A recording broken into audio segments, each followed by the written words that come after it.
kurang efektif kalau saya berdakwah menakut-nakuti orang dengan surga, dengan neraka, dan membujuk-bujuk dengan surga, menjanjikan pahala.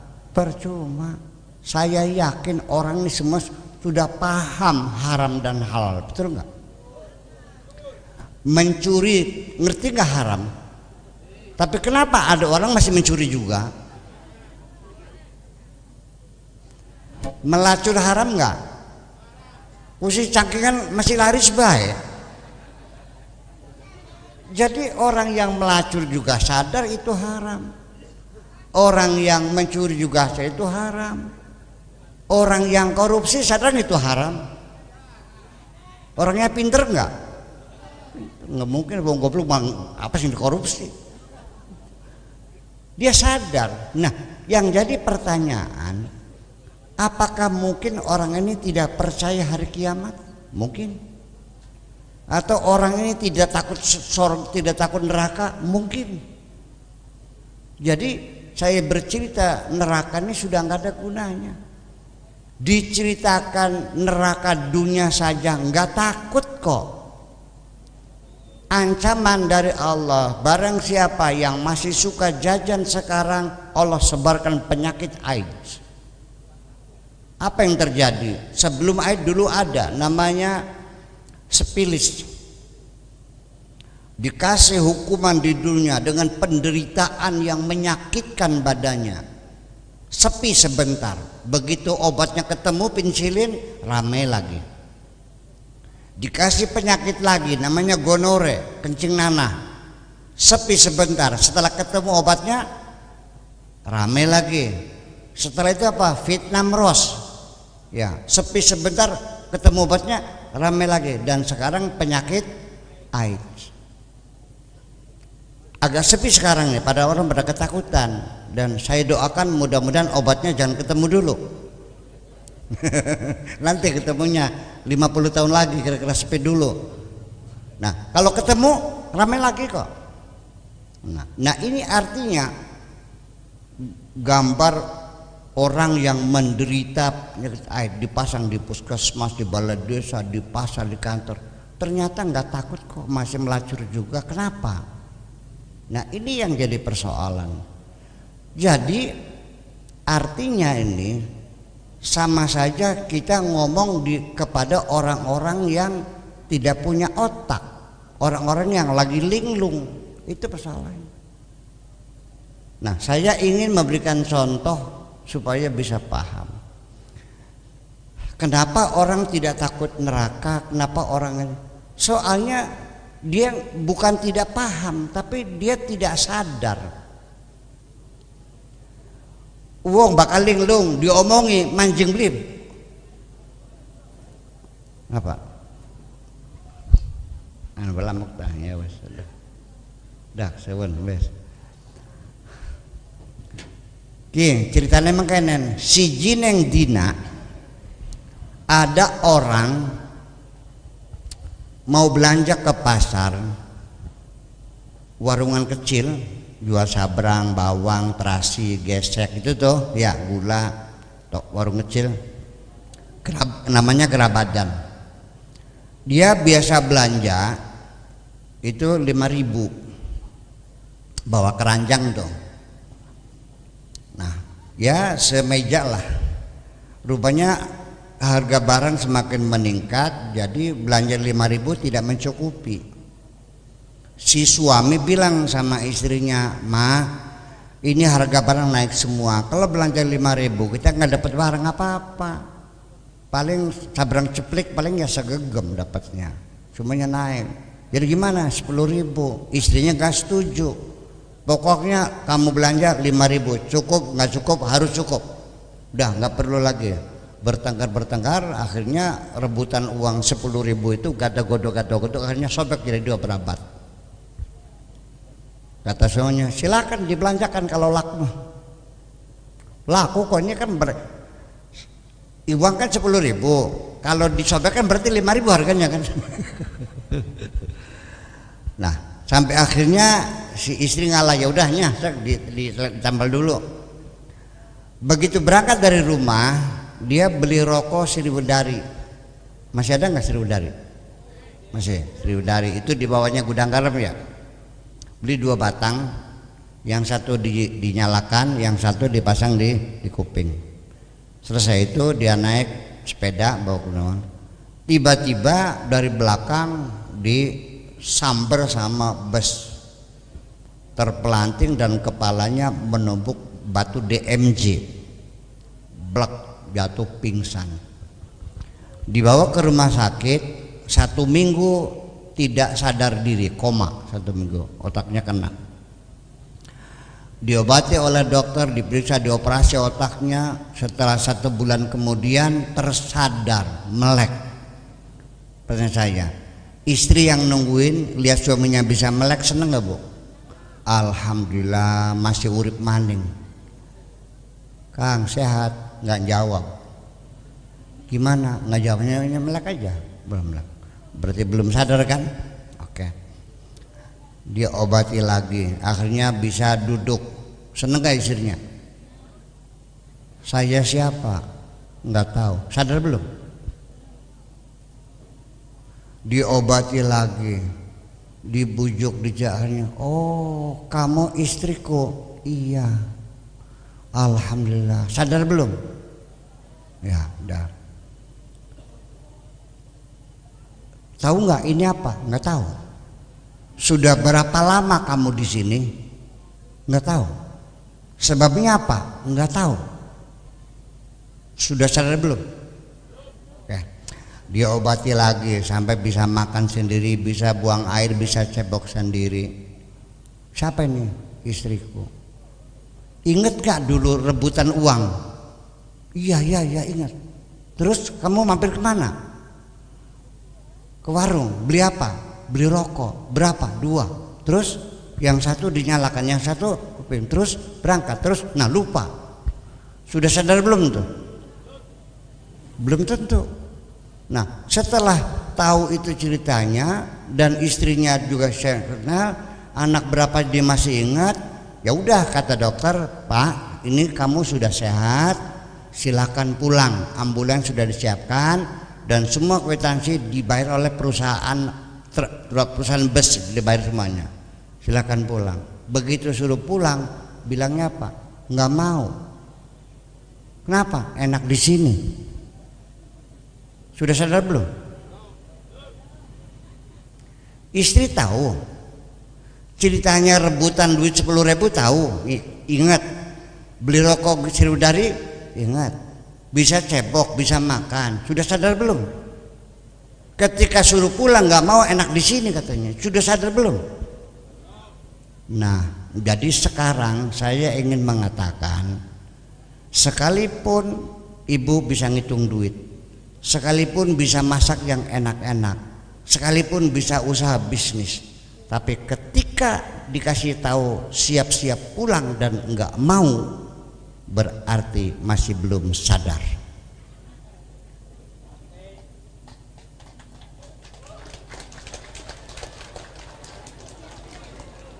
Wes paham? Jadi kalau saya berbicara di tengah-tengah orang yang lagi linglung, percuma. Siapa yang sadar di sini? Kita tanya. Siapa yang sudah pengen pulang?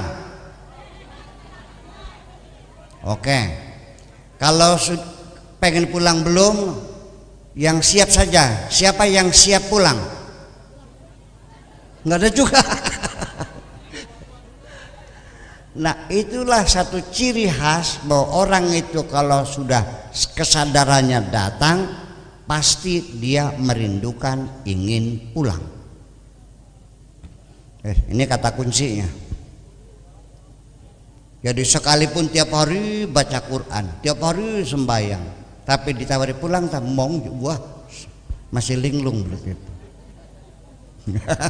Jadi kesadaran pertama akan muncul pada manusia ketika dia sudah merindukan, ingin pulang dan ingin bertemu dengan Tuhannya. Nah, sudah. Nah, ini jadi persoalan. Jadi percuma aja belum sadar bisa aja kada surga mending lah kadang masih linglung kabeh kan kadang. Yang penting kita sadarkan dulu. Bu, hidup di dunia ini kita diciptakan oleh Allah untuk sementara dan tidak akan selamanya. Dan waktunya ini sangat singkat sekali. Wa ma amru saati illa kalamhil basar. Sekejap mata. Jadi kalau kita sudah tahu hidup kita singkat ini, ya sudah jangan terlalu banyak keinginan. Nanti enggak ada yang selesai. Terlalu banyak manusia banyak keinginan, belum selesai sudah ditarik pulang oleh Tuhan. Ada enggak di sini orang bikin rumah belum jadi sudah mati? Sebisa mati rabine kawin maning. Sing nonggone lah kesing anyar nulung tok belikin ki. Nah, itulah persoalannya. Jadi kita kecewa. Beginilah kira-kira. Ini seperti kita berjalan naik kereta dari Cirebon mau ke Jakarta pakai Cirek ya. Berhenti di Jatibarang kan? Di Jatibarang berhenti lah. Rajanangun enggak ya? Enggak. Nah, yang berhenti. Berapa menit berhentinya? Hanya untuk menurunkan orang dan menaikkan orang. 5 menit. Hanya 5 menit. Nah, dunia ini sama dengan stasiun Jatibarang, hanya 5 menit. Setelah itu kita akan berangkat lagi menuju perjalanan yang abadi, betul gitu? Yakin? Oke. Kalau kita tahu persinggahan di dunia ini hanya 5 menit, ya tolong pakai otak kira-kira. Mana mungkin di Jatibarang bawa daftar belanjaan 100 item.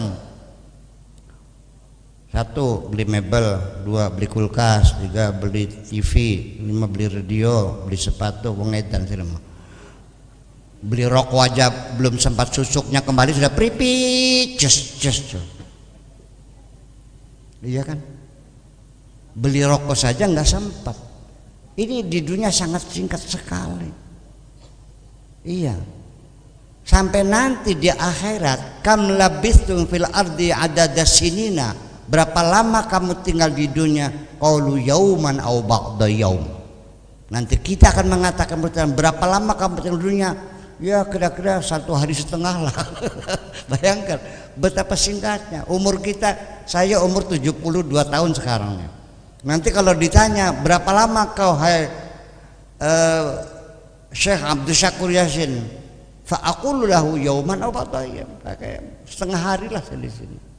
Betapa singkatnya itu, cepat sekali. Makanya kita jangan lambat, segera kita merebut waktu seefektif mungkin. Jangan buang-buang waktu. Betul enggak? Iya, jangan kita berhayal pengen ini. Oke, saya mau cerita. Semakin banyak keinginan, hidup kita ini semakin tidak nyaman. Percaya enggak? Karena ketika kita tidak mencapai, kita kecewa. Ternyata yang kita capai dari seluruh keinginan hanya sebagian kecil. Saya mau nanya, siapa yang kecewa tidak jadi Bupati Cirebon? Saya kecewa enggak? Saya kecewa enggak tidak jadi Bupati Cirebon? Sebabnya apa? Tidak punya keinginan. Jadi siapa yang kecewa tidak jadi Bupati Cirebon? Yang nyalon jadi, betul enggak? Yang tidak jadi karena kepengen jadi ternyata tidak, dia kecewa. Saya mau nanya lagi, ibu-ibu sengsara enggak jadi orang miskin? Kenapa sengsara? Karena kamu pengen kaya asalnya. Orang yang tidak pernah kepengen kaya tidak akan kecewa. Betul enggak? Jadi orang yang kecewa miskin karena dia kepengen kaya. Jadi dari mana kekecewaan kita? Dari keinginan kita. Semakin banyak keinginan, hidup kita semakin kecewa. Ini kaidah hidup nih. Mudah-mudahan setelah ngaji ibu-ibu jadi nyaman hidupnya, damai, tenang. Amin. Sudah satu. Kemudian hidup kita sehari-hari ini intinya adalah selalu menginginkan apa-apa yang kita tidak miliki. Kita bekerja siang malam karena pengen beli TV, pengen beli radio, pengen beli mobil, beli motor, kan begitu. Semua yang ada kepengen dibeli semua. Sehingga kita bekerja siang malam menghabiskan waktu, tetapi ternyata yang sudah kita miliki tidak pernah disyukuri. Ngenes enggak? Yang sudah ada tidak pernah disyukuri, menginginkan yang belum dimiliki. Padahal nyatanya ketika yang diinginkan terjadi, tercapai, berapa lama kamu bahagia? Berapa lama kamu senang? Tidak lama, Bung. Anak saya merengek seminggu, Meta beli sepur-sepuran Jepang yang titu, nangisnya seminggu. Setelah saya belikan, dia senang ya, lalu bermain. Berapa lama bermain? Hanya 5 menit. Setelah itu dibuang, main yang lain kok. Kedereng-dereng pengen dua laki sih aku. Wani puasa 40 dina. Waya wis terkabul mah ngelus dada, nepak batuk wis gak. Betul enggak? Puasanya saja 40 hari, ya. Sama gemblung ya. Gemblung tah. Gemblung. Setelah tercapai hanya sebentar. Hanya sebulan 2 bulan. Setelah itu ya napak jidat, ngelus dada, karo kecerek. Itulah hidup kita. Sekarang kita mesti belajar bagaimana kita hidup bahagia. Setelah itu, setelah kita miliki, setelah kita punya mobil, setelah kita punya motor, setelah kita punya rumah, andai kan mobilmu hilang, kecewa enggak? Ini Pak siapa namanya nih? Namanya Pak siapa? Radiwan. Pak Edi. Pak Edi pagi-pagi Pak Edi buka pintu, mobilnya hilang. Kecewa enggak? Kenapa kecewa? Iya tahu. Mobilnya hilang, kan dia kecewa. Kenapa kamu kecewa? Mobilnya hilang, ya tahu. Sekarang kalau yang hilang mobilnya Pak Camat, kecewa enggak? Hah? Pak Edi, mobilnya Pak Camat hilang, kecewa enggak? Enggak. Kenapa tidak kecewa? Karena itu bukan milikku. Jadi kenapa Anda kecewa? Nah, itu dia persoalannya. Jadi semakin kita punya harta semakin banyak, siap-siap engkau akan dikecewakan dalam hidup ini. Paham wes?